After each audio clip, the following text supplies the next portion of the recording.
There aren't too many of us doing this anymore. I mean, you could count them on one hand. I got a few for you. Ms. Miller, it's Bruce Weber at the New York Times. We would like to run an obituary about your husband. Well, every now and then I like to bring to your attention a movie you might not otherwise think about, see, or even have the opportunity to see.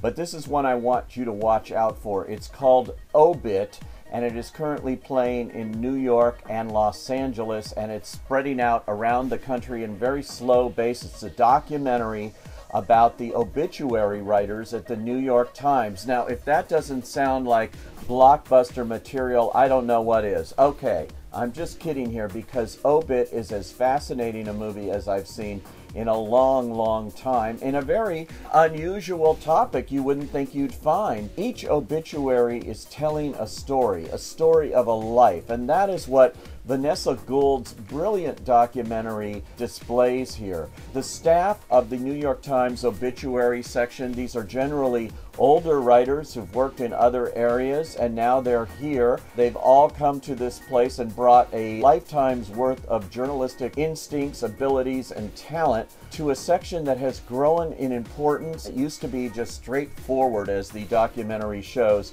but now they really go into the details, a real investigation into these fascinating lives. It's counterintuitive, ironic even, but obits have next to nothing to do with death, and in fact, absolutely everything to do with the life. One of the key focuses of this movie is the different people that have died and how they come about to explain a life in just 800 words. That's an interesting part of the movie too, is how many words does each person get. Of course, there's the major stars that die, and this documentary also focuses on the big celebrities and personalities and presidents and things, and the amount that they will get there, but also on the people you may not have heard of and that you're only learning about now that they've died. And it's all about how are they approaching that, writing that. They do investigative reporting. They call family members at a very difficult time. Every life is worth a story. That's what this movie is saying. I highly recommend OBIT. It will open your eyes to something you may never have thought about before. If you have the chance that you can't repeat, it's a once only chance to make the dead live again.